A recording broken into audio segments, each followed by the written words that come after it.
In the wake of the 3 Mile Island nuclear catastrophe, Norman co-authored Killing Our Own, The Disaster of America's Experience with Atomic Radiation, with Rolling Stone correspondent Harvey Wasserman. He has since authored or co-authored 7 books, including Target Iraq, What the News Media Didn't Tell You, with foreign correspondent Reese Ehrlich. Since this book's release in 2003, it has been published in Germany, Italy, Hungary, Brazil, and South Korea. His other books include Unreliable Sources with Martin Lee, Through the Media Looking Glass with FAIR founder Jeff Cohen, and The Habits of Highly Deceptive Media, which won the George Orwell Award for distinguished contribution to honesty and clarity in public language, presented by the National Council of Teachers of English. Norman's latest book, War Made Easy, How Presidents and Pundits Keep Spinning Us to Death, was published in June of 2005, and it quickly went into a second printing 2 months later in August. Paperback edition will appear next month. Perhaps what makes War Made Easy so important is that it provides a straightforward historical and institutional context for disassembling the myths surrounding U.S. foreign policy and for understanding the media's central role in convincing the population of the world's sole superpower, us, in the United States, to support or accept America's illegal and immoral wars, from the Gulf of Tonkin to the 2003 invasion and continuing occupation of Iraq. Please extend a warm UDC welcome to Norman Solomon.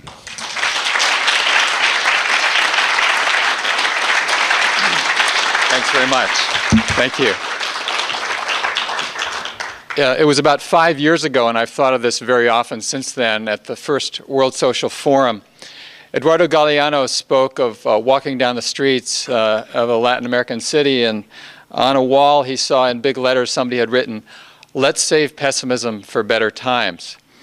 You know, in retrospect, and who could predict, in Latin America, pessimism would have turned out to be very unwarranted.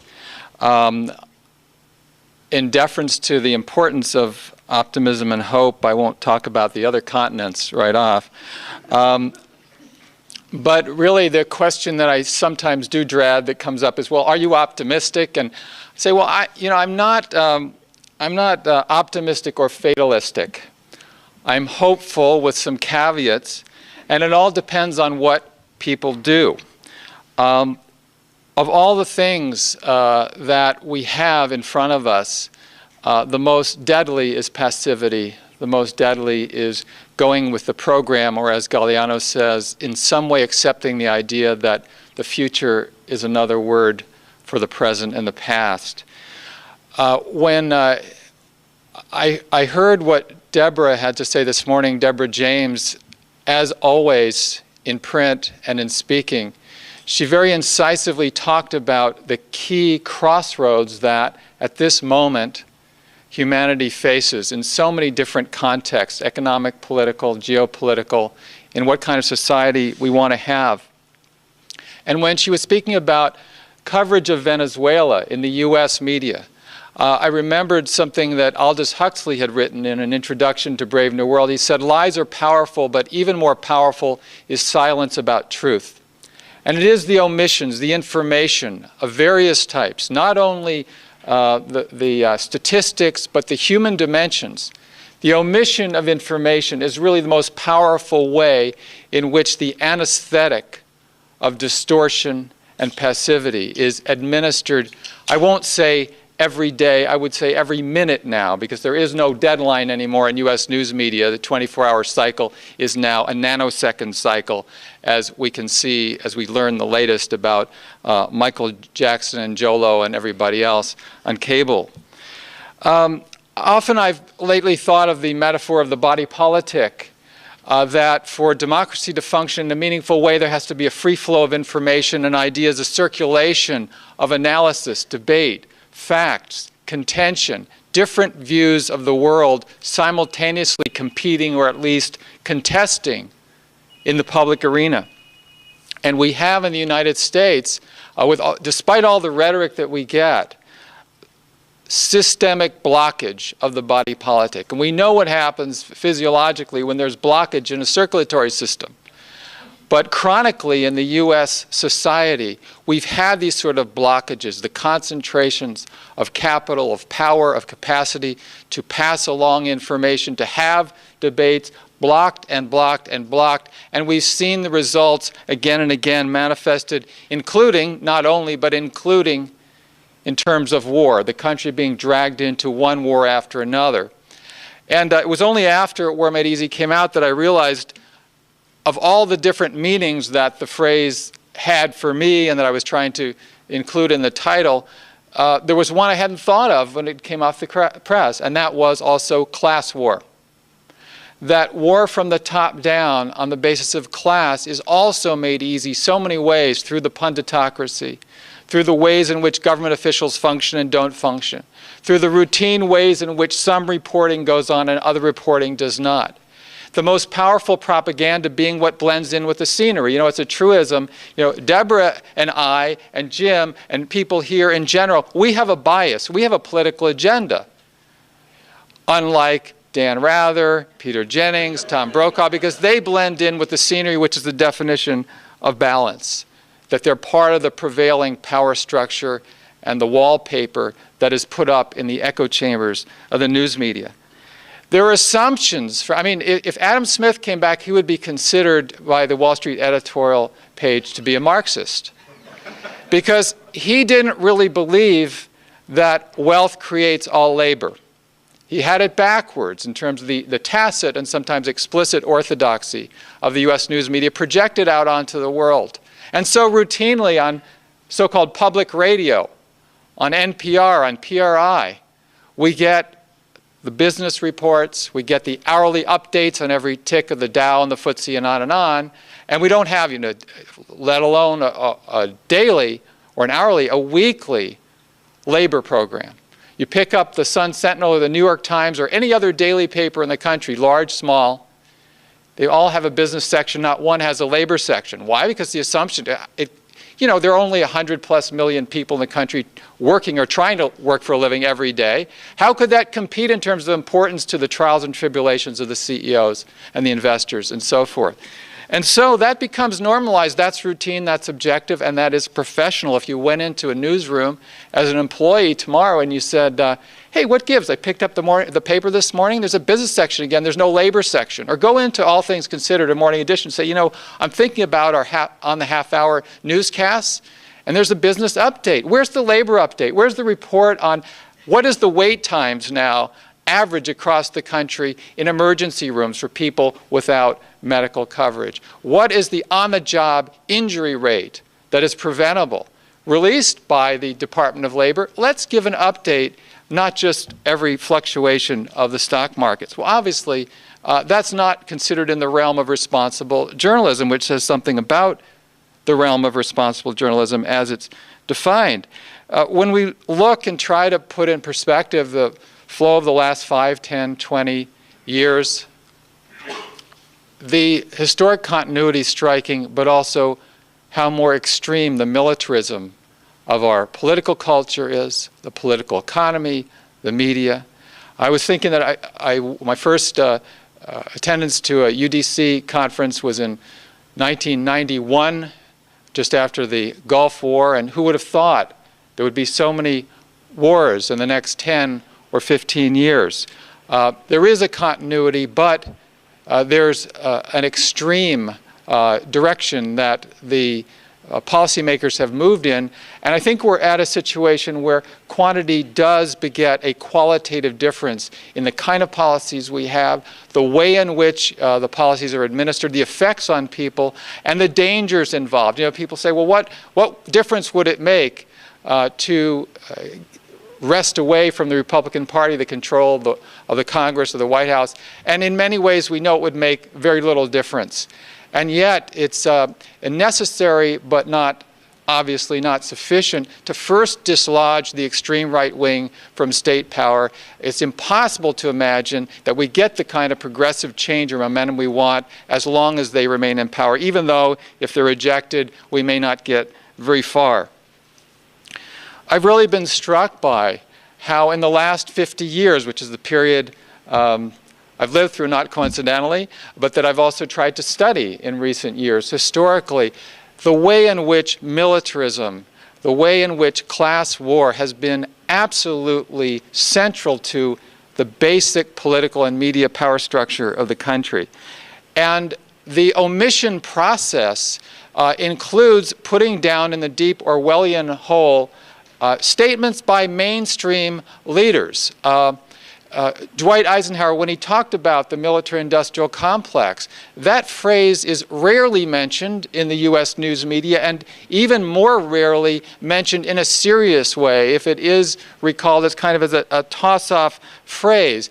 Even less, really, is discussion of Eisenhower's cross of iron speech.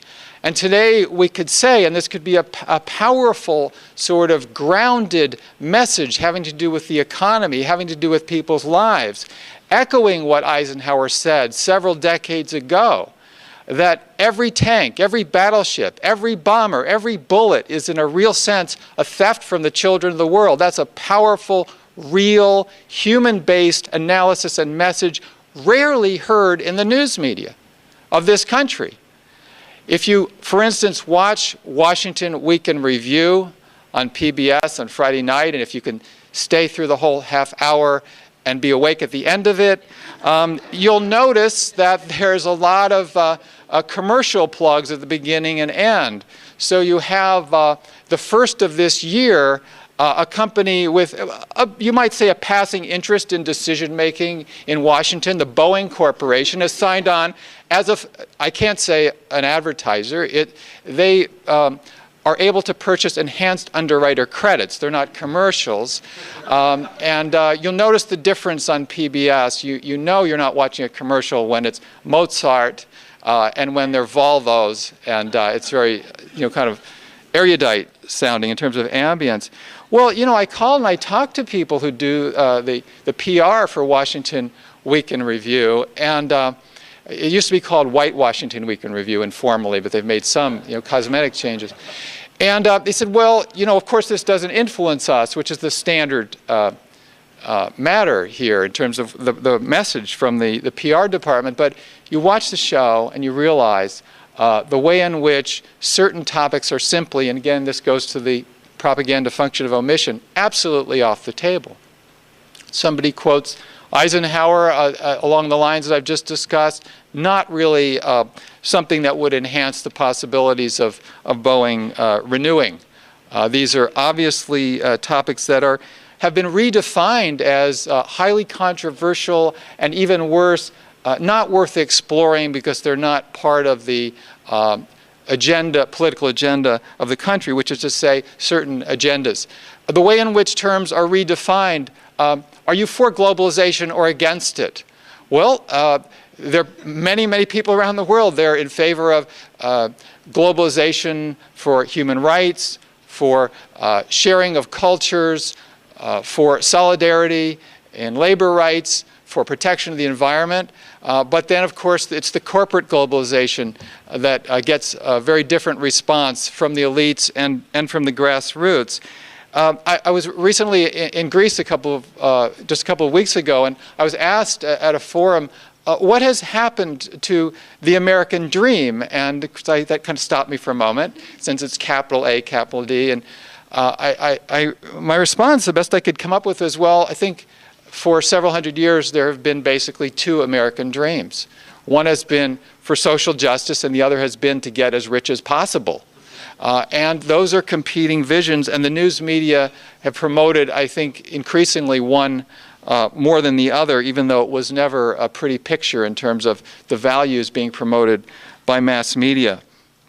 When I've tried to understand patterns of media manipulation in terms of war in the U.S., TV, radio, newspapers, and the like, I've come to think of it could be broken down into dozens or hundreds of layers, I suppose, but I've come to think of three layers in particular. One is factual information, just empirical info where key facts are omitted or rarely mentioned, often what could be called public secrets. They're not never mentioned, they're just, maybe the very back of a New York Times article, which is where most of their important information is, if it gets in at all.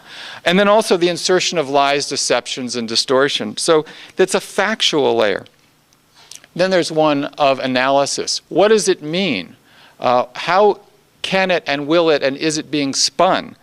And then there's the human realities, and often the numbing, the anesthetics when it comes to war, simply what has to do with people's lives and their suffering and their death. And that layer too, subjected to enormous amounts of media manipulation, including, of course, a lot of simply omission. So the reliance on official sources at all of these different layers, of course, is pivotal. The stenographic function of news media for the powerful, how objectivity is defined. Of course, if you choose your sources, you choose your perspective. That's the way that bias is put forward. It used to be, we hear journalists say how good it is now, the professionalism of the news media, and it's true there have been some changes. 100 years ago on the front page of the major U.S. media outlets, it might say, country X is a grave threat to the American way of life. And now, because the standards of journalism have improved so much, the lead might be the leaders of country X are a threat to the American way of life, senior administration officials said yesterday. And then we know we're okay.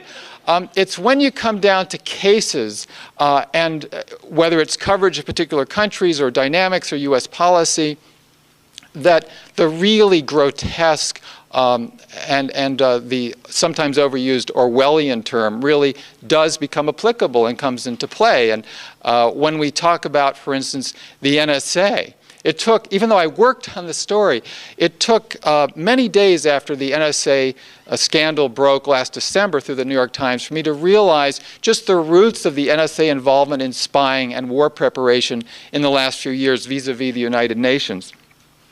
It's a characteristic of the praise for U.S. news media that you flip over that rock and you find something that does not look good at all in terms of the realities of the circulation of information through the body politic idea. Yes, the good news is last December, the New York Times broke the story about NSA eavesdropping on telephone conversations with one of the parties being in the United States. Yeah, that's the good news. The bad news is they sat on the story for more than a year.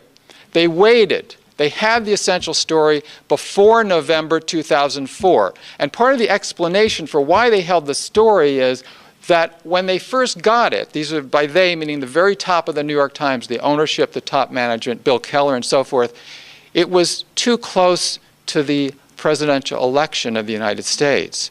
So they didn't want to seem to be trying to influence the election, and they needed to hold it. So, journalism should hold back from actually doing its job when it would really matter the most. As Napoleon said, it's not necessary to censor the news, it's sufficient to delay it until it no longer matters. And we could say, well, history always matters, but it certainly matters a lot more in real time. When the U.S. was in its final stages of so-called diplomacy before the invasion of Iraq, it was engaged in this time-honored process, which we are now in the midst of, Washington is in the midst of, in terms of preparing for, I think, what will be a air attack on Iran. The pundits and the Washington elites, the policymakers, were involved in this ritual of what you could call laying the flagstones on the path to war. And part of that is, to mix metaphors, using diplomacy as kind of a launch pad for the war.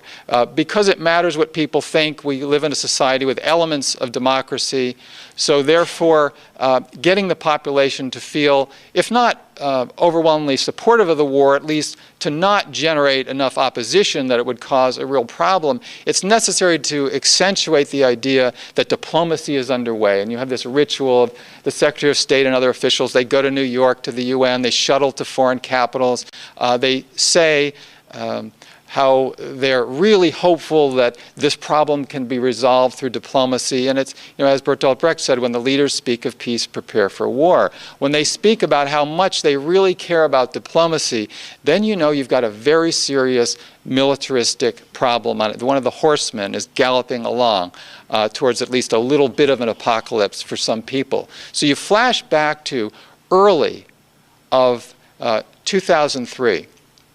And then in March, the first Sunday in March, the Observer newspaper in Britain broke the story that the middle six delegations, the six swing vote delegations, rotating members of the UN Security Council, had been targeted for what the NSA, the US NSA, called a spying surge. They used the word surge. Wiretapping of telephones, home and office in New York of these diplomats, checking their email, violations of all kinds of protocols and conventions the U.S. is signatory to. But they were trying to get the goods on and understand what the possibilities were to get a war resolution through the Security Council. They'd gotten to kind of a half-baked measure through. Tony Blair wanted one that was really a war resolution. Bush kind of wanted one. They never did get one. But the NSA was being used as an instrument to try to push one through. And so the story broke in the Observer, and then it was a huge story in much of the world. In countries such as Chile that have had some experience, shall we say, with U.S. intervention and spying and manipulation, an outcry. Many countries, an outcry. In the United States, and I chronicle this in the War Made Easy book, very little coverage, very transitory coverage, and in the newspaper of record, no coverage at all. And a couple of days after it broke in the Observer, I called up Daniel Ellsberg to get his comment. He said, this is potentially more important than the Pentagon Papers, because this is a story that has broken before the war has begun. And just about 72 hours later, when it still had not been reported in the New York Times, I called their foreign desk, talked to an editor there, Alison Smalley, and I said, why are we not seeing this in the New York Times? And she said, well, we like to do our own intelligence reporting.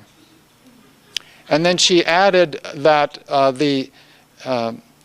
their sources at the CIA had been unable to confirm this memo, which was interesting, veto power there. The LA Times, being a little bit less inside the Beltway, did report it. It was about a 500-word story. And along with saying that everybody does it, which is what the Washington Post reported, that spying at the UN is routine, the LA Times story also strongly intimated and implied that it was a bogus counterfeit document. This was not really an NSA memo about the spying on the middle six at the UN. Well, days later, a woman who it later emerged was Catherine Gunn, a 29-year-old intelligence agency employee in England, was arrested for leaking a document. And of course, although her name wasn't released for months, the fact of her arrest was in the U.S., was rather in the British media. Ordinarily, people aren't arrested for leaking counterfeit or bogus documents. So it was ipso facto confirmation that it was real. And yet, the New York Times just didn't want to cover it at all. The media history of collusion, participation in, being part of what we could call the warfare state is sordid and ugly. It's not new. I was really unhappy to see statements like Howard Dean in his 2004 presidential campaign. He had his campaign nationally put out a statement that for the first time in U.S. history, the President of the United States had launched a war on a country without exhausting all avenues for peace. I mean, what planet is he living on? And is this some kind of, surrealistic, strange, through the glass darkly version of what we're supposed to believe history is? And does stating it as history then kind of in the Washington idea that perception is reality, kind of make it reality? Well, maybe he's making hay that this president is so extreme.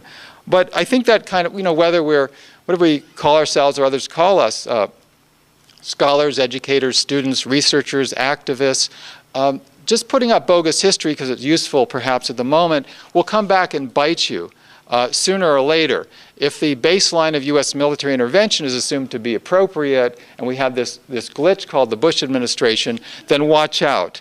I went back and especially after CNN felt compelled to retract a story they did a number of years ago on use of gas in Laos, and it caused an uproar. It was fairly well documented, actually, but some real heat came down from officials with a long track record of veracity who demanded a retraction, including Henry Kissinger.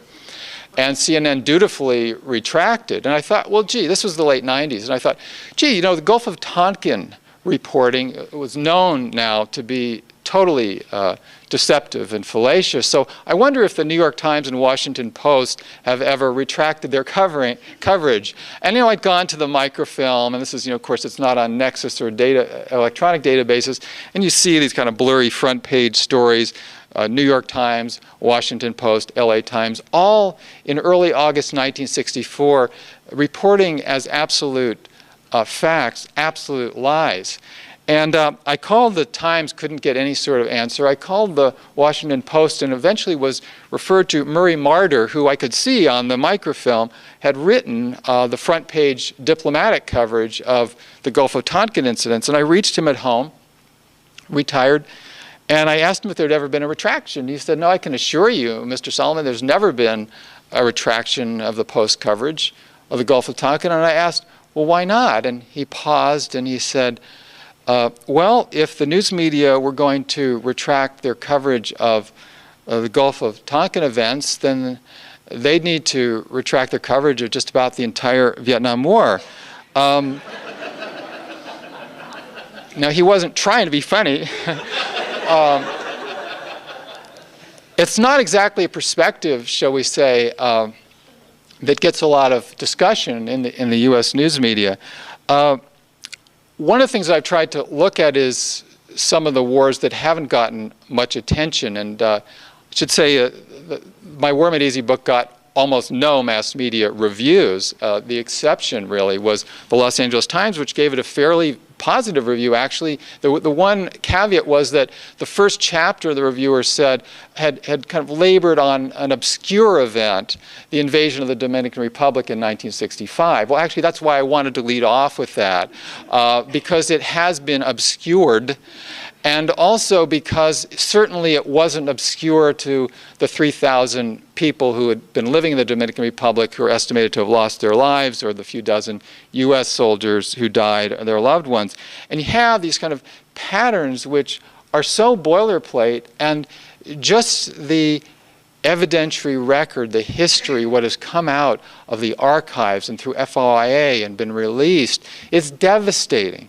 A few years ago, the phone conversations having to do with the invasion of the Dominican Republic involving President Johnson were released, and the tapes are available and the transcripts are available. And they show how President Johnson basically made stuff up and then had his, does this sound familiar, favorite exile, Mr. Balagar, who is kind of like a precursor to Ahmed Chalabi. You know, he was in New York, so obviously he knew very well what was going on in the Dominican Republic, and that qualified him as somebody who was an advisor to the U.S. government for the invasion of the Dominican Republic, to then come back and be installed as president. And you go forward several decades and you see just the decimation and devastation of the economy, which endures. That was a victory. That was the real U.S. victory, is that in the 21st century now, you still have this horrible poverty and enormous inequity economically in the Dominican Republic because the president saying that U.S. citizens' lives were in danger, and then within days saying with equal falsehood that the communists were involved, quote unquote, in trying to restore democracy in the Dominican Republic. You had this dynamic going on where the threat of democracy was repelled and essentially oligarchy was restored. And you just run through the list. Okay, Grenada and Panama in the 1980s, and that invasion. And you know, I was thinking about the term strongman. Now Hugo Chavez strongman. Well, it got so that Manuel Noriega, his first name was strongman Manuel Noriega, but only after he had a falling out with the CIA, or was it vice versa, and all of a sudden the good man became the strongman. He wouldn't cooperate with the Contra war, and so his drug dealing, which was known for a very long time, suddenly became an issue. The wars in Central America. I found this tremendous set of parallels where we've had a lot of Hitlers around in U.S. foreign policy. And if you go back to the mid-1980s, then Secretary of State George Shultz went on a public stump in front of a podium and said in the mid-1980s that a friend of his had just returned from Sandinista-ruled Nicaragua, and it reminded his friend of the Third Reich. So if you can go there in terms of Hitler analogies, you can go pretty much anywhere. And we've had a lot of different Hitlers over the years in the U.S. news media. Ho Chi Minh, there were a lot of invocations to the idea of you can't have another Munich, the man with the umbrella and Chamberlain. And this time, we're not going to engage in appeasement. And so that was a lot of, the underpinning of the media rationale for continuing the Vietnam War. Well, then you just walk through the Hitlers we've had since then, including Noriega, who we were told when he was arrested, one of his offices had a picture of Hitler on the wall. It also had a picture of Moshe Dayan, but they didn't go into that. And you also had, of course, Slobodan Milosevic. He was a Hitler.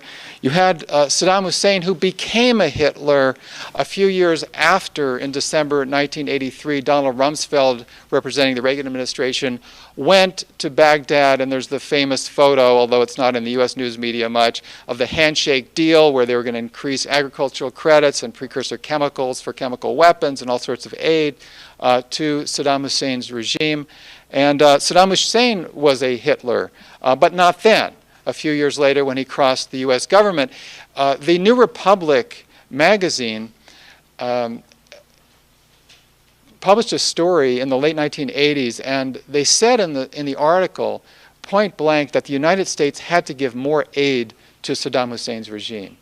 That it wasn't enough. Yes, the U.S. was tilting towards Iraq in terms of its war with Iran and giving a lot of aid and political support to Saddam Hussein's regime.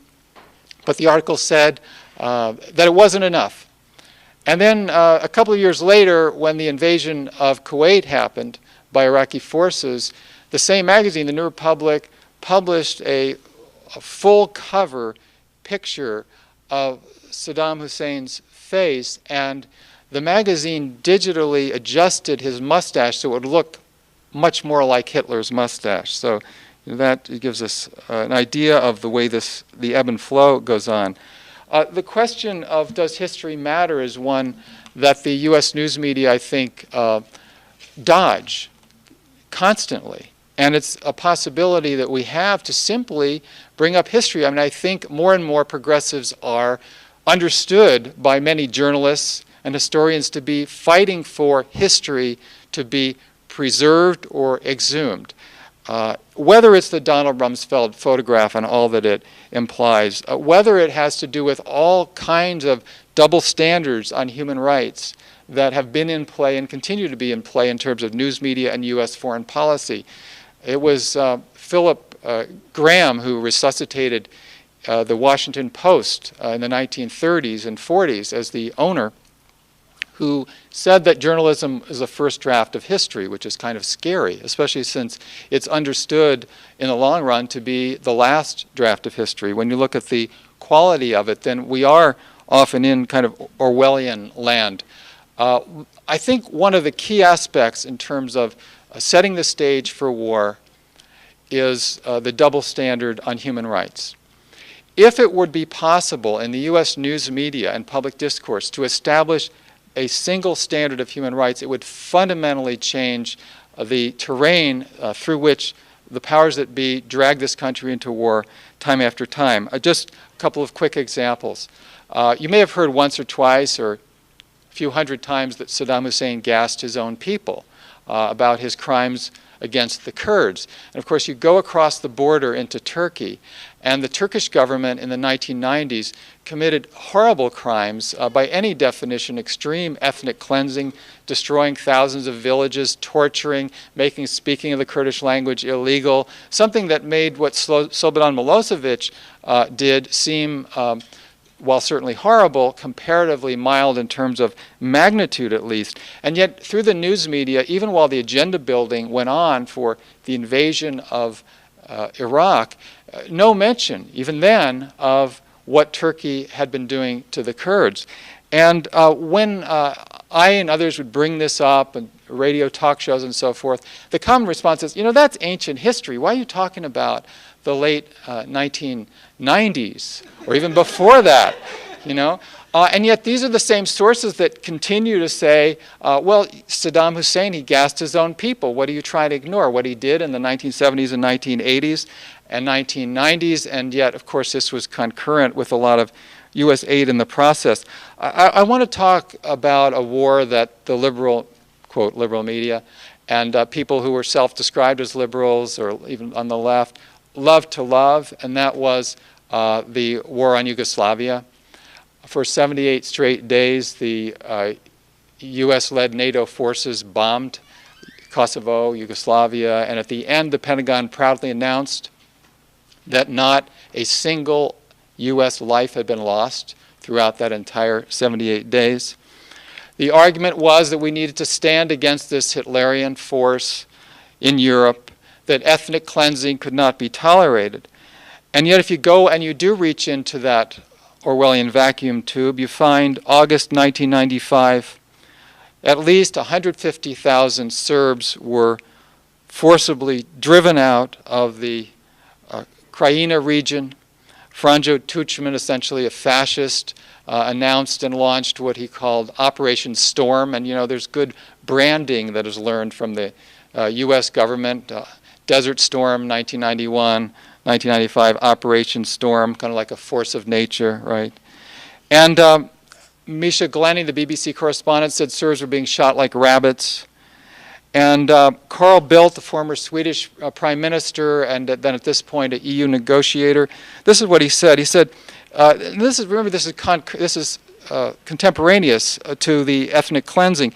If we accept that it is all right for Tuđman to cleanse Croatia of its Serbs, then how on earth can we object if Yeltsin cleanses Chechnya, or if one day Milosevic sends his army to clean out the Albanians from Kosovo?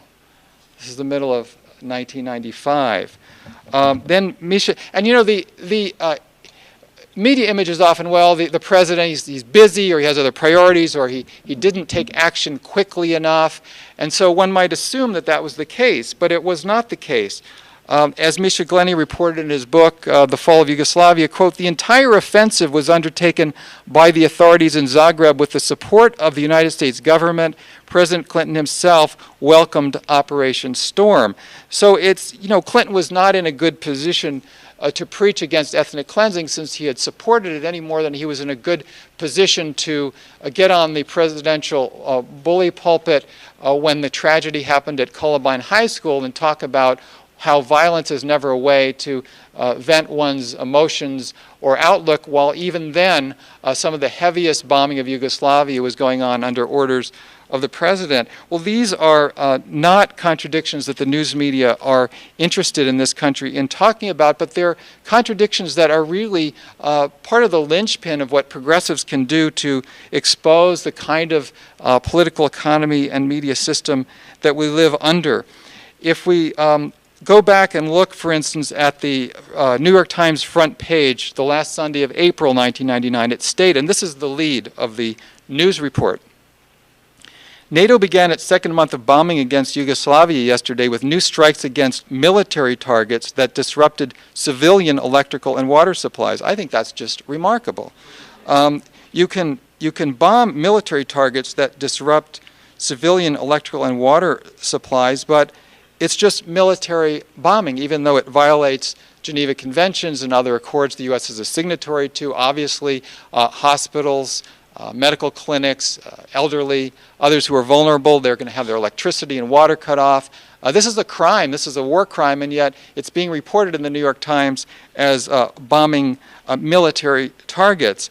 Not to be left out of the equation, Thomas Friedman that month in his April 23rd column, 1999, wrote, quote, "It should be lights out in Belgrade. Every power grid, water pipe, bridge, road, and war-related factory has to be targeted," unquote.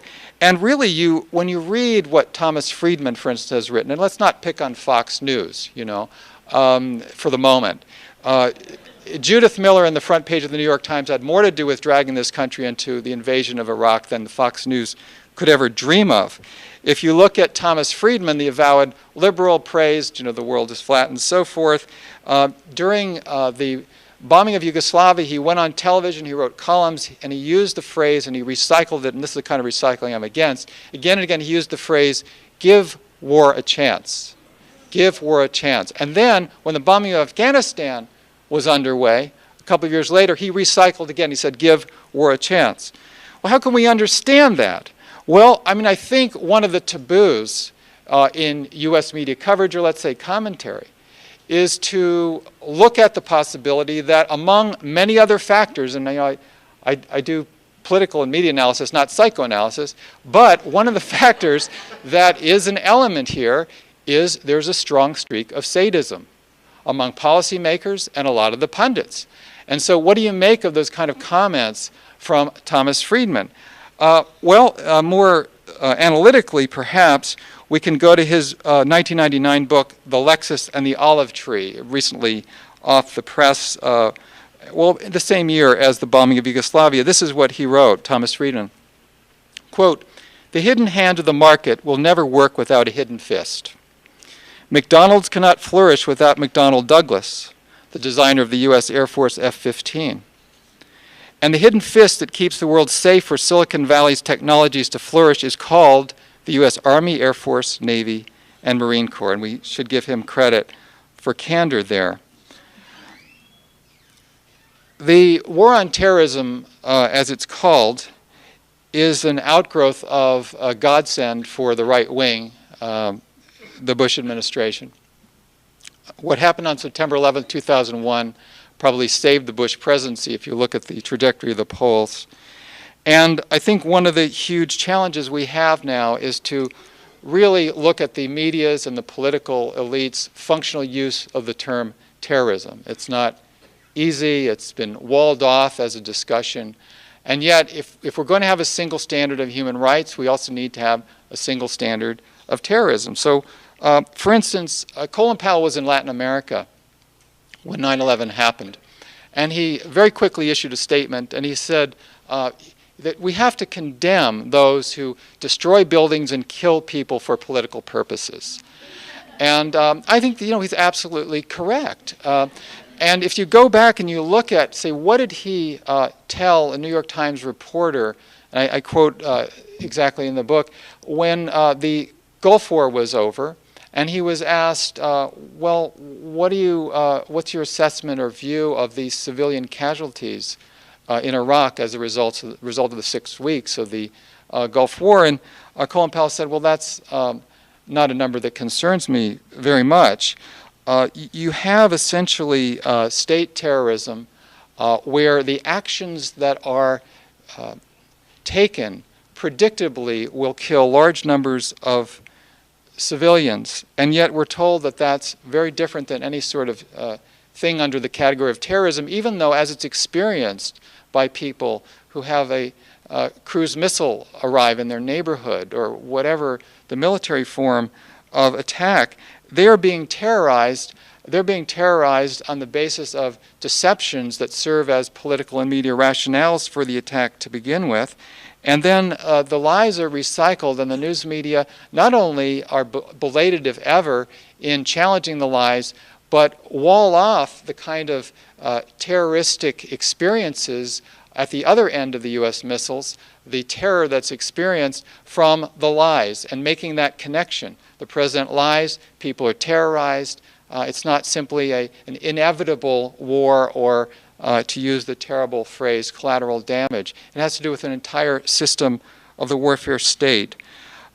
When the U.S. troops were crossing the border into Iraq a few years ago, Tom Brokaw, who ostensibly worked for NBC, but of course he really worked for General Electric, and as the owner of the network, and when the missiles were fired, his bosses were hearing the cash registers ring.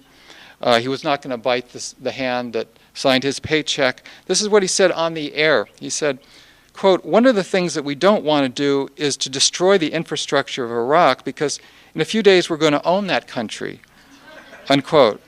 And so it does kind of, raise that question that has been brought up on a number of posters and at many demonstrations, what is our oil doing under their sand? The whole problem of aggressive war is one that we have to deal with. It's part of the warfare state of the United States. And talk about disappearing history. The Nuremberg tribunals, right after the end of World War II, had Robert Jackson as the representative of the United States saying that the worst crime was aggression against another state, that to plan and implement military aggression on another country was a supreme international crime. And yet, while we can understand why the U.S. government, top officials, do not want the U.S. government to be part of the International Criminal Court, it does beg the question, why is there virtually no mass media discussion in this country of whether George W. Bush is a war criminal? It certainly is debatable. It could be talked about in serious terms. Briefs could be filed. Op-ed pages could be filled. And when this comes up, I think of this, when the question comes up, people will sometimes say, well, I see a lot of diversity of opinion in the New York Times and the major media outlets, and you hear just all kinds of discussion. And I say, well, let's do a little measurement here. Go to Nexus and find the number of daily newspapers in the country that have published an op-ed piece in any way exploring the possibility that George W. Bush should be brought to trial on charges of being a war criminal. And when you total up that number, you'll get an index of the diversity of U.S. news media in terms of ideology and in terms of raising questions that would be difficult for the power structure. Well, I don't want to go on much longer, but I want to mention something that was very striking to me, and as the years have gone by, even more so. Chris Hedges wrote a book called War is the Force That Gives Us Meaning after working as a correspondent for ultimately the New York Times in war situations for a number of years, the Gulf War. Before that, he was stationed in Central America. And he recounts that in the 1960s, Secretary of Defense Robert McNamara, who's almost a dead ringer for Donald Rumsfeld, he talked about how the U.S. government was bombing North Vietnam to send a message to the communist leaders in Hanoi. And Hedges recalls that during the 1980s, when he was a reporter based in San Salvador, one morning at the hotel where he and other reporters were staying, they woke up and they discovered that in front of the hotel, several corpses had been dumped. And inside the mouths of the corpses were written messages, warning messages, to the journalists inside. So, as Hedges points out, the death squads, which we know were aligned with the U.S.-supported government, the death squads were sending a message in that way to those reporters. And so, on September 11th, 2001, Osama bin Laden sent a message to leaders he didn't like. And then in bombing Afghanistan, George W. Bush sent a message to leaders who he didn't like. And we have a lot of message sending going on that are in a very lethal form. And then there's this kind of U.S. American exceptionalism. This notion, well, they should understand.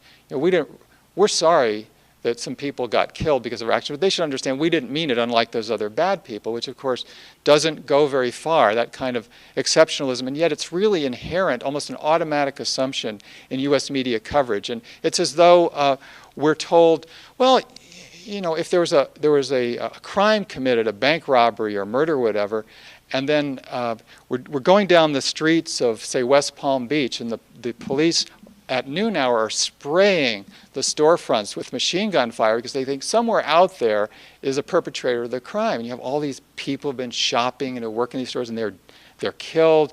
And then the explanation is, well, you know, we didn't mean to kill you.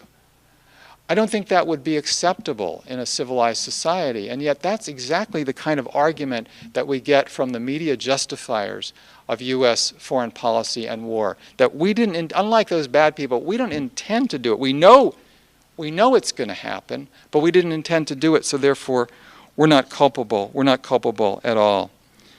It's what can be called jingo narcissism. It's a kind of an exceptionalism that is chronic with one war after another. And there is also a worship of technology in media war coverage. It needs to be dealt with. You know, the idea that if you're a suicide bomber and you're very low tech and you strap to your body dynamite or explosives or whatever, that's reprehensible, that's inhuman, that's terrible and barbaric. But if you have helicopter gunships or satellite-guided missiles that go into urban neighborhoods and kill people, that's civilized. That is a way that bespeaks of high values. And I thought of something that Lenny Bruce used to talk about soon before he died in the mid-1960s. He recounted a poem by Thomas Merton that he liked to quote. He said, "You think you're better because you burn your enemies from high in the air." I thought of that when the New York Times published a photograph on its front page, at the top of its front page, New York Times, November 17th, 2003, was a photo of a gunner aiming a machine gun out of the back of a Black Hawk helicopter over Baghdad. And underneath the photo on the front page, in the reportorial voice attributed to no one, was a statement that alluded to the fact that these aircraft were having more and more trouble flying over Baghdad without being shot down. And here was the quote from the New York Times, from the New York Times reporter, quote, "In 2 weeks, the Black Hawks and Chinooks and Apaches that once zoomed overhead with such grace and panache have suddenly become vulnerable," unquote. Well, we understand what that involves. We understand that when a news media can describe machines of mass killing as functioning with grace and panache, then we know what we're dealing with in terms of the media manifestations of the warfare state. I often think of something that Martin Luther King said. He put it this way: we need to confront the arrogance of feeling that we have everything to teach and nothing to learn from the rest of the world. And we have so much to learn, and so much that the United States has been teaching is so reprehensible that obviously we have a lot of work to do. Thank you very much.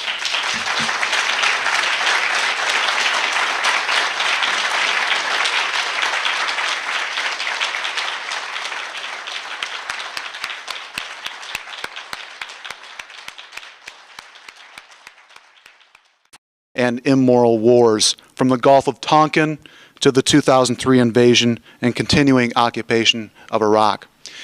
Please extend a warm UDC welcome to Norman Solomon.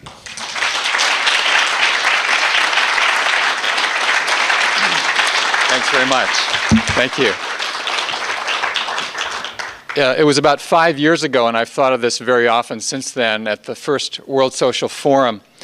Eduardo Galeano spoke of walking down the streets of a Latin American city, and on a wall he saw in big letters somebody had written, "Let's save pessimism for better times." You know, in retrospect, and who could predict, in Latin America, pessimism would have turned out to be very unwarranted. In deference to the importance of optimism and hope. I won't talk about the other continents right off. But really the question that I sometimes do dread that comes up is, well, are you optimistic? And I say, well, I'm not optimistic or fatalistic. I'm hopeful with some caveats, and it all depends on what people do. Of all the things that we have in front of us, the most deadly is passivity. The most deadly is going with the program, or as Galeano says, in some way accepting the idea that the future is another word for the present and the past. When I heard what Deborah had to say this morning, Deborah James, as always in print and in speaking, she very incisively talked about the key crossroads that at this moment humanity faces in so many different contexts, economic, political, geopolitical, in what kind of society we want to have. And when she was speaking about coverage of Venezuela in the US media, I remembered something that Aldous Huxley had written in an introduction to Brave New World. He said, lies are powerful, but even more powerful is silence about truth. And it is the omissions, the information of various types, not only the statistics, but the human dimensions. The omission of information is really the most powerful way in which the anesthetic of distortion and passivity is administered. I won't say every day, I would say every minute now, because there is no deadline anymore in US news media. The 24-hour cycle is now a nanosecond cycle, as we can see as we learn the latest about Michael Jackson and Jolo and everybody else on cable. Often I've lately thought of the metaphor of the body politic, that for democracy to function in a meaningful way, there has to be a free flow of information and ideas, a circulation of analysis, debate, facts, contention, different views of the world simultaneously competing or at least contesting in the public arena. And we have in the United States, despite all the rhetoric that we get, systemic blockage of the body politic. And we know what happens physiologically when there's blockage in a circulatory system. But chronically in the US society, we've had these sort of blockages, the concentrations of capital, of power, of capacity to pass along information, to have debates blocked and blocked and blocked. And we've seen the results again and again manifested, including, not only, but including in terms of war, the country being dragged into one war after another. And it was only after War Made Easy came out that I realized of all the different meanings that the phrase had for me and that I was trying to include in the title, there was one I hadn't thought of when it came off the press, and that was also class war. That war from the top down on the basis of class is also made easy so many ways through the punditocracy, through the ways in which government officials function and don't function, through the routine ways in which some reporting goes on and other reporting does not. The most powerful propaganda being what blends in with the scenery. You know, it's a truism. You know, Deborah and I and Jim and people here in general, we have a bias. We have a political agenda. Unlike Dan Rather, Peter Jennings, Tom Brokaw, because they blend in with the scenery, which is the definition of balance. That they're part of the prevailing power structure and the wallpaper that is put up in the echo chambers of the news media. There are assumptions. I mean, if Adam Smith came back, he would be considered by the Wall Street editorial page to be a Marxist. Because he didn't really believe that wealth creates all.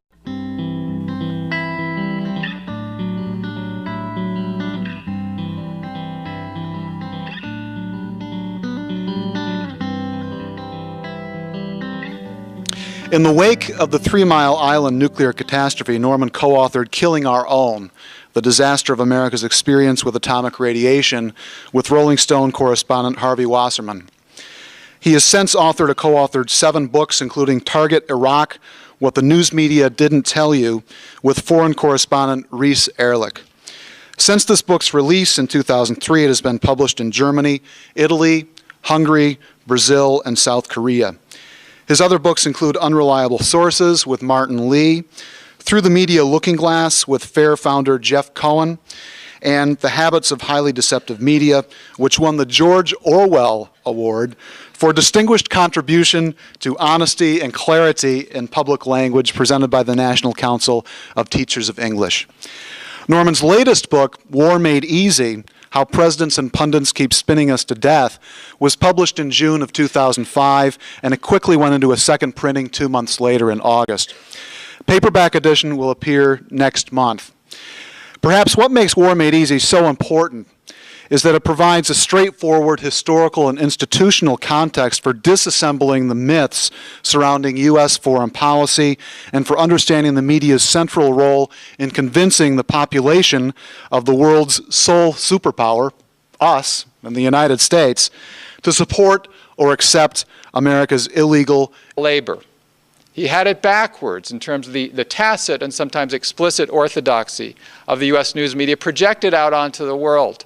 And so routinely on so-called public radio, on NPR, on PRI, we get the business reports, we get the hourly updates on every tick of the Dow and the FTSE and we don't have, let alone a daily or an hourly, a weekly labor program. You pick up the Sun Sentinel or the New York Times or any other daily paper in the country, large, small, they all have a business section, not one has a labor section. Why? Because the assumption, there are only 100+ million people in the country working or trying to work for a living every day. How could that compete in terms of importance to the trials and tribulations of the CEOs and the investors and so forth? And so that becomes normalized. That's routine, that's objective, and that is professional. If you went into a newsroom as an employee tomorrow and you said, hey, what gives? I picked up the paper this morning. There's a business section again. There's no labor section. Or go into All Things Considered, a morning edition, and say, I'm thinking about our on the half-hour newscasts, and there's a business update. Where's the labor update? Where's the report on what is the wait times now average across the country in emergency rooms for people without medical coverage? What is the on-the-job injury rate that is preventable, released by the Department of Labor? Let's give an update, not just every fluctuation of the stock markets. Well, obviously, that's not considered in the realm of responsible journalism, which says something about the realm of responsible journalism as it's defined.